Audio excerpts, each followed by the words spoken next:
On today's program, the Bears move to Indiana, Teddy Bridgewater hangs dong on state legislation, and the Miami Dolphins dominate the NFL in these key metrics. That and so much less intellectually on this episode of NFL News Top 5. I am good friend Trey, and this is NFL News Top 5 coming to you live down the street from the ballpark. My little brother Drayton is out in the driveway. He's hitting a chest workout on the Bowflex. It's 25 degrees outside. Neighbor girl keeps driving by. This is the show where we talk through 3 of the biggest NFL news stories from the previous week and give you all of the important takeaways that you absolutely need to know. The thing that differentiates this show from the rest of the industry is that every week my friends and I sit down in the writing room and come up with a top 5 list for each news story. Let's jackknife right in. Not to be confused with the can opener, which is designed for splash efficiency. The jackknife is more formal. It's about grace. The more you know. The Arlington Cowboys, the East Rutherford Jets, and now the Hammond Bears? If the Chicago Bears go through with one of their proposals for a new stadium, the team's next home is unlikely to rise within Chicago's city limits. Also unlikely to rise within Chicago's city limits, a banner at the United Center. The Bears would be taking part in a trend of big city teams moving out of town, often getting big bucks from taxpayers to do so.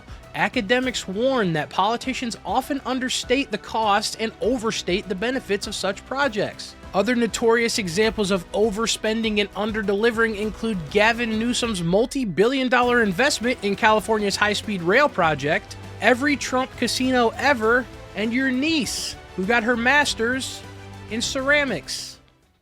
Analysis on this for Chicago residents and for the Bears. I think this is a little bit overplayed. People are being a little bit overdramatic. It sounds bad. Chicago versus Hammond. Yeah, it sounds pretty jarring, pretty shocking. Obviously, historic stadium out there. And I guess for just the sake of things, you'd like to see the Bears stay in the city. But like the article mentions, a lot of teams are doing this, and it just kind of makes sense. So I don't got a big issue here with the Bears moving out. And now for everybody's favorite part of the video, this is going to be the top 5 reasons to move to the suburbs. Number 5, golf carts as daily drivers. You cannot afford a Mercedes-Benz, but you can afford a Mercedes golf cart. Number 4, giving your son a better opportunity to average 2 points per game. At a 6A school, your son is a nobody. At a 2A school, your son's Skip Bayless. Number 3, consistent tater tot casserole. Number 2, managing the crippling anxiety of our impending doom.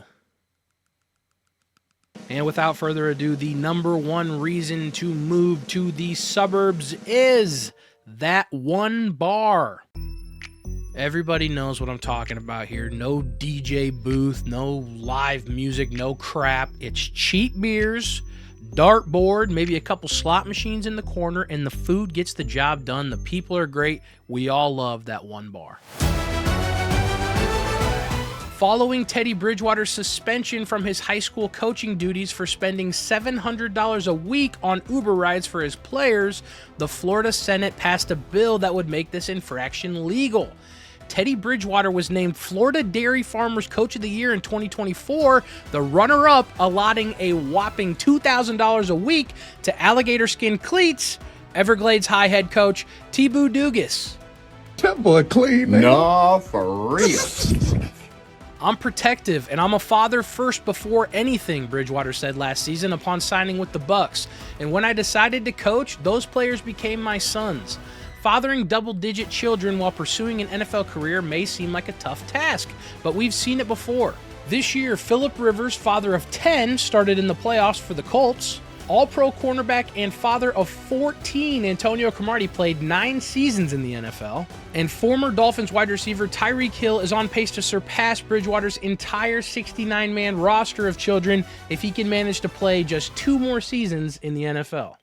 Analysis here. This situation is very common, and especially at the college level was more common in the past. Buying a kid a winter coat or a ride home or a meal, used to be a big no-no. I think this is the right step forward.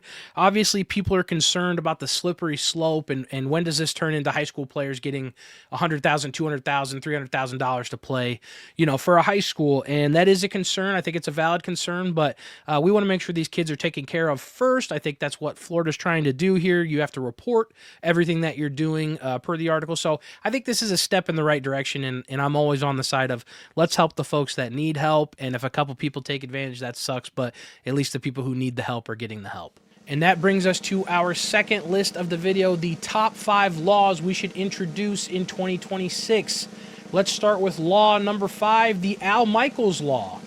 The Al Michaels Law states that U.S. citizens 80 years and older aren't allowed to speak after 7:30 p.m. on Thursdays. I think this is a benefit to everyone. Number 4, the 9 Law. The 9 Law states you must have a completion percentage over 60% to give yourself a nickname. Number 3, Newton's Law. For every normal hat, there is an equal and opposite terrible-looking hat. Number 2, Browns versus Board of Education.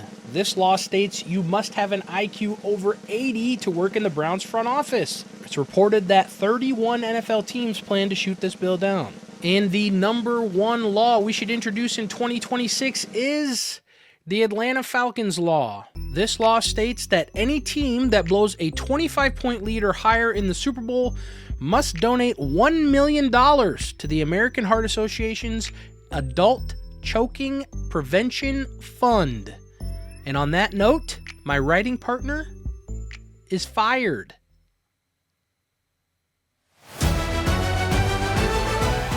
The Miami Dolphins are the only NFL franchise in 2026 to replace their head coach, offensive coordinator, defensive coordinator, and general manager. The league hasn't seen turnover like this since Jameis Winston in 2019.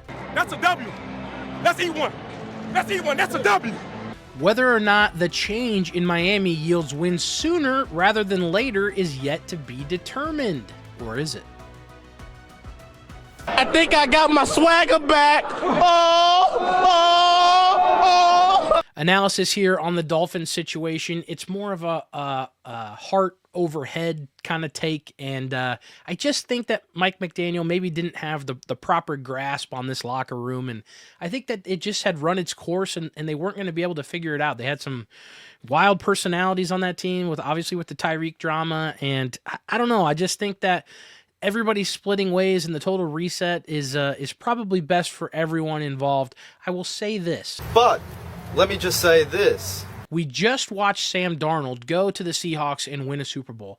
You don't think a guy like Tua in the right situation could do what Sam Darnold did? Maybe Sam Darnold's just a much better processor than Tua is, and that might be the case. So, he's called first read Tua for a reason. He gets past his first read, and then he freaks out a little bit. But maybe with the right coach, maybe in the right situation, this guy is not dead by any means. I think this is a quarterback that can bounce back. Will he? I have no idea. And now for the final list of the video. As promised, the top 5 metrics Miami leads in. Let's start with number 5, P-Row. Public ridicule over expectation. How about number 4, DVOA? Dazzling viral Olsen anthem. What's your name? G-Reg. What you do? Get head. How you do? Drop my drawers and let us see my third leg. Number 3, Yak. Yachts After Crime. Number 2, in a similar vein here, EPA. Epstein persons accused. And the number 1 metric that Miami leads in is MTF. Major Tua up. At the end of every video, I like to unveil what was on my note card. It is not notes. It is rarely things to talk about. This week, it is actually a note on tater tot casserole. Use lean beef. Tots get soggy. You do not want soggy tots. Peace!